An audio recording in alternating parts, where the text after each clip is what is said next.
2026 আইপিএলে মুম্বাই ইন্ডিয়ান্সের শুরুটা দুর্দান্ত।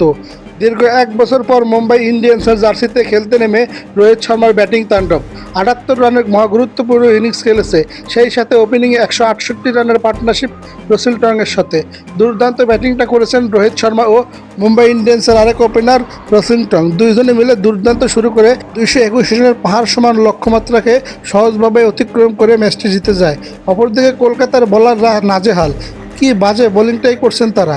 এই কলকাতা শিবিরে যোগ দিয়েছিল মুস্তাফিজুর রহমান, কিন্তু তাকে বাদ দিয়ে ব্লেসিং মুজারাবানিকে নেয়। জিম্বাবুয়ান ক্রিকেটার হতাশ করেছে কলকাতা নাইট রাইডার্সকে।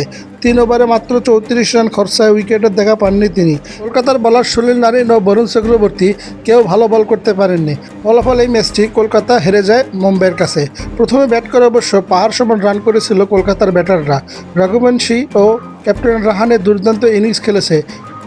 ক্যাপ্টেন আজিঙ্ক্য রাহানে 67 রানের একটি দুর্দান্ত ইনিংস খেলে আউট হয়ে যায়, কিন্তু এত রান করেও তারা ম্যাচটি জিততে পারেননি শুধুমাত্র তাদের বলারের কারণে। কার্তিক তিয়াগী, বৈভব অরোরা কিংবা ব্লেসিং মুজারাবানি কেউ ম্যাচটি জিতাতে পারেননি। ব্লেসিং মুজারাবানি অবশ্য খুব আশা নিয়ে আইপিএলে ডেবু হয়েছে, কিন্তু মোস্তাফিজের অভাবটা পূরণ করতে পারেননি। অপরদিকে মোস্তাফিজ পিএসএলে ভালোই বল করছেন।